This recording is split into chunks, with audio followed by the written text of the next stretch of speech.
नमस्कार, news 18 network की खास पेशकश चुनावी थाली में आपका स्वागत है और आपके साथ हूं मैं लखवीर सिंह शेखावत।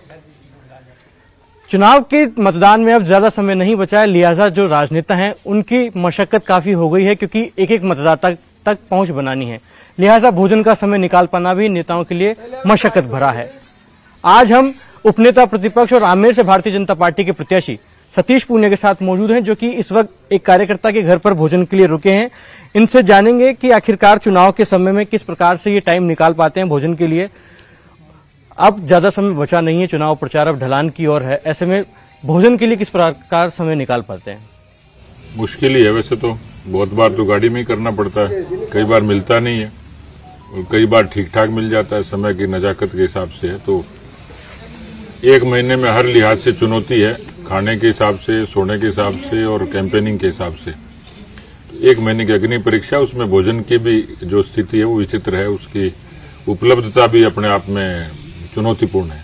तो भोजन के लिए कार्यकर्ताओं को पहले से मैसेज करते हैं या टिफिन साथ लेकर चलते हैं, किस प्रकार से तैयारी रहती है? मिलीजुली अर्थव्यवस्था है, टिफिन भी साथ ले लेते हैं, कई बार नहीं भी मिलता है, कई बार बिस्किट और चने से काम चलाना पड़ता है, कई बार सूचना पहले कार्यकर्ता को होती है, समय के साथ व्यवस्था कर लेते हैं। लेकिन भागदौड़ काफी होती है, सुबह से लेकर देर रात तक जनसंपर्क करना होता है, मीटिंगें करनी पड़ती है, ऐसे में आप कह रहे हैं बिस्किट और चने से गुजारा हो जाता है? हाँ, मजबूरी है, उसका क्या उपाय है? तो बातचीत का सिलसिला शुरू करते हैं। आमेर से मौजूदा विधायक आप हैं, कोई ऐसे 3 काम जिनके आधार पर लगता है कि एक बार फिर से विधानसभा पहुंचेंगे? देखिए, यहाँ पहला काम तो ये था कि जो विधायक कोष है उसका पहले के विधायकों के पैसे लैप्स होते थे, उसको 100% खर्च किया और खास तौर पर हेल्थ और एजुकेशन के इंफ्रास्ट्रक्चर पे। दूसरा, जो भामाशाह और सीएसआर के जरिए पहले की सरकारों के दौरान उस पर फोकस कम होता था, करोड़ों रुपए के काम उसके जरिए हुए। एक बड़ा महत्वपूर्ण काम था कोरोना के दौरान सेवा, जिसमें पल्स ऑक्सीमीटर से लेकर थर्मल स्कैनर तक बहुत नीचे के हेल्थ वर्कर्स को दिए, सीएचसी पीएचसी को उन्नत किया और लोगों के लिए भोजन और राशन के लिए सहयोग किचन को चलाया। उससे लोगों में एक भरोसा पैदा हुआ कि तकलीफ की घड़ी में हमारे साथ हैं। एक काम और किया कि राजनीति केवल नारों की नहीं, सरोकारों की, जो हमने प्रधानमंत्री जी से सीखा और उस कारण जो सामाजिक नवाचार किए, रोजगार मेले के तौर पे, मैराथन के तौर पर, बच्चियों के लिए सुकन्या समृद्धि के खाते, तो वो जो एक सोशल फेस है वो यहाँ की जनता ने देखा और उसके आधार पर उनका भरोसा मेरे प्रति बढ़ा। आप लगातार गांवों में घूम रहे हैं और मौजूदा विधायक भी अपने द्वारा जो कामकाज करवाए गए हैं उनको रख रहे हैं, पूरा रिपोर्ट कार्ड उनके सामने रख रहे हैं। रेस्पॉन्स किस प्रकार का मिल रहा है? क्योंकि मुकाबला वही है जो 2018 में था, कांग्रेस से प्रशांत शर्मा ही सामने। पिछली बार तो प्रतिकूलता थी क्योंकि हम विपक्ष के नाते लड़ रहे थे। इस बार अपकमिंग पार्टी उसके नाते लोगों को लगता है बीजेपी की सरकार आएगी, इसलिए लोगों को उम्मीद भी है, भरोसा है। उस भरोसे के साथ भी लोग जुड़ रहे हैं। पहले जो काम किया पिछले 10 वर्षों में, सदन की परफॉर्मेंस को भी लोगों ने काउंट किया। अध्यक्ष के नाते यहाँ के लोगों का भी मान सम्मान हुआ, उसको भी लोगों ने अच्छे तरीके सकारात्मक रूप से लिया, जिसका मुझे काफी इस मामले में एडवांटेज है। आप प्रदेश अध्यक्ष बने तो लोगों में किस प्रकार का काफी उत्साह है कि आमेर का गौरव बढ़ा, लेकिन एक तबका ऐसा भी है जो लगातार कहता है कि आप प्रदेश अध्यक्ष बने तो लोगों के बीच सक्रिय नहीं रह पाए, लोगों के बीच नहीं आ पाए, तो किसी प्रकार की कुंठा भी नजर आती है एक वर्ग विशेष में। मैं 13 से 18 के बीच में 1825 दिन सेवा की थी और उस नाते लोगों में एक भरोसा है कि ये व्यक्ति हमारे बीच में रहता है। कोरोना में खूब सेवा हुई, उसके बाद अपनी अनुपस्थिति को सदन की मौजूदगी से उसको लोगों को लाभान्वित किया, उनके मुद्दों को उठाया मजबूती से। तो मुझे लगता नहीं ये कोई बहुत बड़ा मुद्दा है, क्योंकि ये बात जरूर है कि 13 से 18 के बीच में मुझे बहुत समय था और उन लोगों के बीच में गुजारा। ये तुलना जरूर करते हैं, लेकिन सामने कोई ऐसा व्यक्ति तो नहीं था जिसने 1825 दिन गुजारे। अब आपने जो 3 काम गिनवाए, उसके अलावा चुनौती क्या मानते हैं कि जो मोटी 3 चुनौती आपके सामने इस विधानसभा चुनाव में है? मेरे ख्याल से पार्टी के नाते, संगठन के नाते और काम के नाते कोई ऐसी विशेष चुनौती लगती नहीं है, लेकिन स्वाभाविक तौर पर क्योंकि कांग्रेस का एक निश्चित वोट बैंक है, जिसमें खास तौर पर बड़ी संख्या में मुस्लिम मतदाता भी उनको कांग्रेस को वोट करते हैं। कुछ सरकारी मशीनरी है, उसका दुरुपयोग कांग्रेस ने बखूबी किया है। लेकिन मैं नहीं मानता कि जब जनता आपके पक्ष में खड़ी होती थी चुनौतियां आपके साथ होती हैं। आप खुद व्यक्तिगत तौर पर मेहनत कर रहे हैं, उसके साथ साथ पार्टी भी लगातार आपकी मजबूती के लिए काम कर रही है। कुछ दिन पहले योगी आदित्यनाथ आमेर विधानसभा क्षेत्र में आपके लिए जनसंपर्क करके गए, जनसभा करके गए।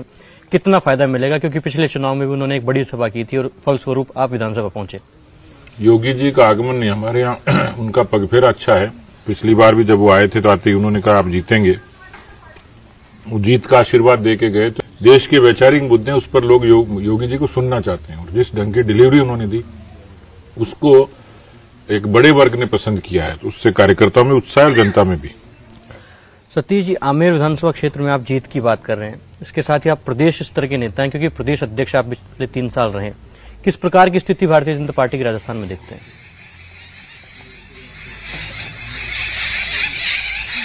राजस्थान में 150 के लगभग सीटें हम बहुमत की सरकार बनाएंगे, ऐसा लगता है। लेकिन कांग्रेस पार्टी लगातार गारंटी योजनाएं आगे रख रही है, मैनिफेस्टो भी जारी कर दिया। ऐसे में किस प्रकार से देखते हैं, क्योंकि सौगातें कई दी गई हैं, कांग्रेस पार्टी राष्ट्रीय स्तर पर भी ये कह रही है कि राजस्थान में जनता के लिए काम काफी हुआ है, बीजेपी के पास कोई खास मुद्दा नहीं है वोट लेने के लिए। कांग्रेस यदि गारंटी देती महिला सुरक्षा की तो मान लेते, कांग्रेस गारंटी देती रोजगार की तो मान लेते, कांग्रेस गारंटी देती भ्रष्टाचार खत्म की तो मान लेते, कांग्रेस गारंटी देती अच्छी कानून व्यवस्था की मान लेते, कांग्रेस गारंटी देती किसानों को सहूलियत की तो मान लेते। ये जो गारंटियां दी हैं ये उनकी गारंटी टेम्परेरी है, चीन के खिलौनों की तरह जो कब टूट जाए भरोसा नहीं। इसलिए राजस्थान की जनता अशोक गहलोत की गारंटी पे भरोसा नहीं कर रही। लेकिन जो कांग्रेस पार्टी ने घोषणा पत्र जारी किया उसमें साफ तौर पर कहा गया कि 10 लाख युवाओं को रोजगार देंगे, 4 लाख सरकारी नौकरी होंगी और अतिरिक्त जो 6 लाख नौकरियां हैं वो स्किल्स के आधार पर प्राइवेट नौकरियां दी जाएंगी युवाओं को, और युवाओं को विकसित करने का काम करेगी कांग्रेस पार्टी सरकार में आने के बाद। पिछले बार के जन घोषणा पत्र में जो कहा था उसका 60% भी पूरा नहीं हुआ। नौकरियां दी 76,000, लेकिन पेपर लीक ने नौजवानों के सपनों को तोड़ा, उसका जवाब उनके घोषणा पत्र में नहीं है। इसलिए स्वाभाविक तौर पर जो कांग्रेस कहती है रोजगार के मसले में भी या दूसरे किन्हीं अन्य विकास के मुद्दों पर राजस्थान की जनता का उनके संकल्प, उनके मैनिफेस्टो पर ज्यादा भरोसा नहीं है। महिला सुरक्षा को आप बड़ा मुद्दा बना रहे हैं, राष्ट्रीय नेता भी भारतीय जनता पार्टी के प्रदेश में आते हैं, तो जिस प्रकार से एनसीआरबी के जो बढ़े हुए आंकड़े हैं उनको मुद्दा बनाते हुए कहते हैं कि राजस्थान रेप कैपिटल बन गया और इसके पीछे कसूरवार कांग्रेस पार्टी और मुख्यमंत्री अशोक गहलोत है। जन घोषणा पत्र जो जारी हुआ है उसमें साफ तौर पर कहा गया है कि सीसीटीवी कैमरे लगाए जाएंगे और जिस प्रकार से जांच में समय लगता है उस समय को कम करा जाए, इस प्रकार का कानून लेकर आएगी कांग्रेस पार्टी की सरकार बनती है। सीसीटीवी कैमरे तो सचिवालय में लगाने चाहिए थे जब सोने के बिस्किट और नकदी मिली थी। सीसीटीवी के कैमरे यदि अपराध रोकते तो शायद ये राजस्थान की हालत नहीं होती। एनसीआरबी के आंकड़े बिल्कुल सही हैं, 17 बलात्कार होते हैं, 7 हत्याएं होती हैं। इसलिए अपराधों को रोकने के लिए जन घोषणा पत्र में जो प्रावधान किए हैं उन पर भी राजस्थान की जनता को एतबार नहीं है। आपने कहा, क्योंकि आप पहले प्रदेश अध्यक्ष रहे थे, अभी राजस्थान विधानसभा में उपनेता प्रतिपक्ष में, भारतीय जनता पार्टी 150 से ज्यादा सीटें लाने जा रही है राजस्थान में। आपको नहीं लगता टिकट वितरण में कहीं ना कहीं कोई कमी रह गई, कोई चूक रह गई, जिसकी वजह से काफी बड़ी तादाद में बागी खड़े हैं चुनावी मैदान में? ऐसे में कहीं ना कहीं नुकसान उठाना पड़ेगा प्रदेश में भारतीय जनता पार्टी को। बहुत बड़ी संख्या नहीं है, कुछ अपवाद हैं और इसलिए जो स्थिति कांग्रेस की है हम उससे बेहतर हैं।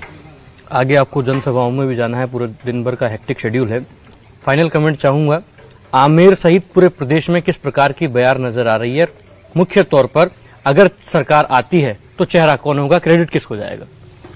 चेहरे के बारे में तो प्रधानमंत्री जी ने कहा है कि कमल का फूल और सामूहिक नेतृत्व में हम लोग लड़ रहे हैं। पार्लियामेंट्री बोर्ड जो तय करेगा वो चेहरा होगा, वही हमारा नेता होगा। रही बात मुद्दों और मसलों की, परसेप्शन से जनधारणा से भी सरकार बदलती है। सरकार के विरोध में जो वातावरण उसके खिलाफ भी, और मोदी जी का नाम और काम ये अतिरिक्त कारक है भारतीय जनता पार्टी के लिए, एक सहूलियत है जिसके कारण सत्ता बदलेगी। न्यूज 18 की खास पेशकश चुनावी थाली में उपनेता प्रतिपक्ष सतीश पूनिया के साथ इस वक्त हम मौजूद हैं, जो कि एक कार्यकर्ता के घर पर फिलहाल भोजन कर रहे हैं। दिन भर का बिजी शेड्यूल है क्योंकि अब चुनाव प्रचार में ज्यादा समय बचा नहीं है। साफ तौर पर कह रहे हैं कि राजस्थान में भारतीय जनता पार्टी 150 से अधिक सीटों के साथ सरकार बनाने जा रही है और राजस्थान की जनता को प्रधानमंत्री मोदी पर विश्वास है। इसी के आधार पर एकजुटता के साथ भारतीय जनता पार्टी की सरकार आएगी। जहां तक बात चेहरे का है तो जिसे पार्लियामेंट्री बोर्ड तय करेगा वो राजस्थान में मुख्यमंत्री होगा। लखवीर सिंह शेखावत, न्यूज 18, आमेर।